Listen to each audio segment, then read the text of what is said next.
बिस्मिल्लाहिर्रहमानिर्रहीम, अस्सलाम वालेकुम। मेरा नाम है जावेद। हाजिर हूँ आज एक नई रेसिपी के साथ। आज की रेसिपी में मैं बना रहा हूँ बन्नू बीफ पुलाव।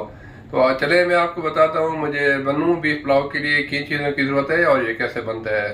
बन्नू बीफ पुलाव के लिए मुझे जिन चीज़ों की ज़रूरत है, मेरे पास 1 किलो अच्छा सा बीफ है, और फिर 4 अदद मेरे पास प्याज है, और 4 अदद टमाटर हैं, और 3 टेबल स्पून अदरक लहसुन का पेस्ट, आधे कप से थोड़ा सा कम मेरे पास ऑयल है, आप लोग घी भी यूज़ कर सकते हैं, और थोड़ा सा मेरे पास मिक्स गरम मसाला है, जैसे तेज़ पत्ता हो गया, बड़ी इलायची, छोटी इलायची, लौंग, ज़ीरा, और तकरीबन 1.5 टेबल स्पून चाहिए मुझे नमक।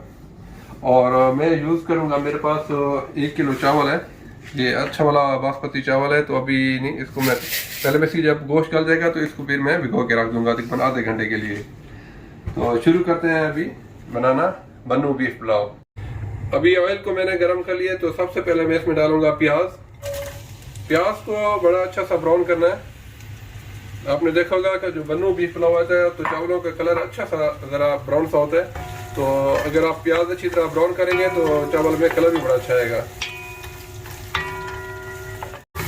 प्याज अच्छी तरह ब्राउन हो गए हैं, वो आपने इतने ब्राउन करने हैं, ठीक है। अभी इसके अंदर डाल दें टमाटर। अभी प्याज और टमाटर को आपने पकाना है, जब तक अच्छे टमाटर गल जाए तो फिर मैं इसमें गोश्त शामिल करूँगा।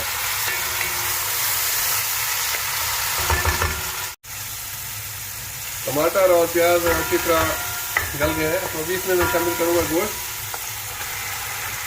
अभी गोश्त को मैं अच्छी तरह भूनना है। अगर आप चाहते हैं कि आपका पुलाव मज़े का बने तो बस है कि भुनाई इसी तरीके से करनी है। और इसके साथ ही मैं शामिल कर दूँगा अदरक लहसुन का पेस्ट, और इसको मैं अभी खूब अच्छी तरह भूनूंगा जब तक ये ब्राउन हो जाएगा।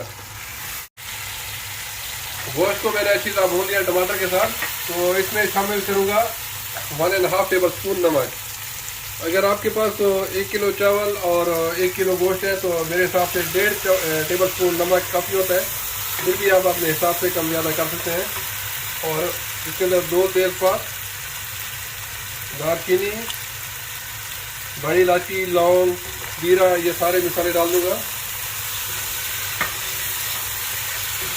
अभी भी मैं इसकी 5 से 6 मिनट तक मज़ीद भुनाई करूंगा, थोड़ा थोड़ा पानी डाल के।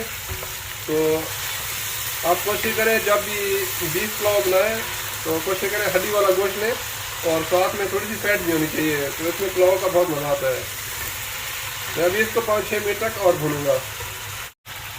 गोश्त को मैंने बड़ा अच्छी तरह भून लिया है, और भूनते भूनते हम लोगों ने देखो तो मज़े की खजूर भी खाई, बिल्कुल ताज़ा खजूर, खजूर से उतरी हुई अपने घर की खजूर, ये अजवा खजूर है ताज़ा वाली। और तब तक गोश्त भी भुन गया है। तो अभी मैं इसमें शामिल करूँगा 2 लीटर पानी। आप कोशिश करें गर्म पानी डालें, मैंने उबालने के लिए रख दिया था। तो ये एक बड़ा अच्छा मेथड है कि अगर आपके पास 1 किलो चावल, 1 किलो गोश्त, उसमें तकरीबन 2 लीटर पानी डाल दें, तो तकरीबन ये पकते जब तक गोश्त गलेगा तो 1 कप इनमें से कम हो जाएगा, तो आपके चावल बिल्कुल परफेक्ट बनेंगे। तो अभी इसको ढक के मैं पकाऊंगा तकरीबन 40 से 45 मिनट तक, जब तक गोश्त बिल्कुल अच्छी तरह नरम हो जाए। क्योंकि बन्नू बीफ पुलाव में आपने देखा होगा कि गोश्त काफ़ी नरम होता है, तो मैं भी चाहता हूँ कि गोश्त बहुत अच्छी तरह गल जाए। तो अभी जब तक गोश्त अच्छी तरह गलता है फिर मिलते हैं इंशाल्लाह। अल्हम्दुलिल्लाह गोश्त बहुत अच्छी तरह गल गई, आप देख सकते हैं बिल्कुल नरम। तो अभी मैं इसमें चावल शामिल करूँगा। चावलों को मैंने तकरीबन 20 मिनट तक भिगो के रखा हुआ था।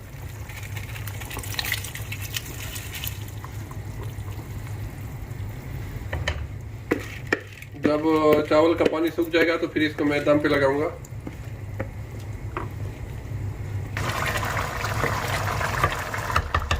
बस अभी चावल का पानी सूखने वाला है। आप ख्याल रखें, ये जो पानी है ना, ये जब तक पानी खुश्क नहीं है आपने दम नहीं लगाना है, ये तो आपके चावल बिल्कुल वो जुड़े जुड़े आएंगे। अभी देखें पानी खुश्क हो गया है, तो मैं अभी इसको दम पे लगा दूंगा तकरीबन 20 मिनट के लिए। तो अभी दम खोलते हैं, देखते हैं हमारा पुलाव।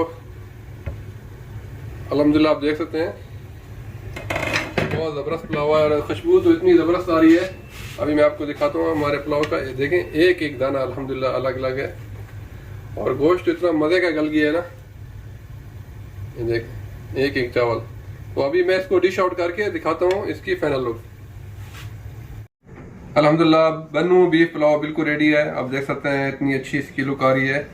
अभी इसको खा के देखते हैं, तो यकीनन बहुत मज़े का होगा। तो आप लोग घर पे ज़रूर ट्राई कीजिएगा।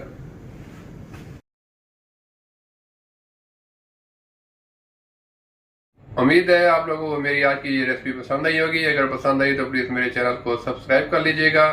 इंशाल्लाह जल्द मिलूंगा एक नई रेसिपी के साथ। तब तक के लिए खुदा हाफिज।